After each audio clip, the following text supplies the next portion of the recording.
Hussain bolt உட்கார்ந்து இருக்காங்க, ஒரு பதட்டத்துல ஷூட் பண்றதுக்கு முன்னாலேயே கிளம்பிட்டாங்க. அந்த முகத்தை பாருங்க, ஃபோக்கஸ் பண்ணி பாருங்க. He was withheld from Olympic. தப்பு பண்ணிட்டான். அந்த பனினை கழட்டி காரி காரி துப்பி அவன் முகத்துல அதை பார்த்தேங்க நானு. அந்த ஒரு வெறி பிடிச்ச மிருகம் போல அப்படி சுத்துறாங்க. அவனால தாங்கவே முடியலங்க, அவனால தாங்கவே முடியல. ஆனா நான் விட்டுட்டேன். அப்புறமா ஓடினாங்க, மத்த யாரோ வந்துட்டாங்க. அதுக்கு அடுத்த வருஷம் போட்டு பார்த்தா பயப்புள்ள அங்கேயே வந்து நிக்கிறான். அவன் விடலைங்க.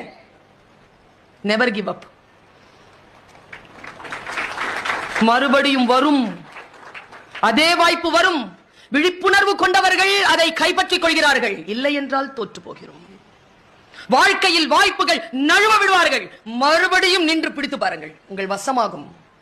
ரூமி சொல்கிறான், நீ எதை தேடிக்கொண்டிருக்கிறாயோ அது உன்னை தேடிக்கொண்டிருக்கிறது.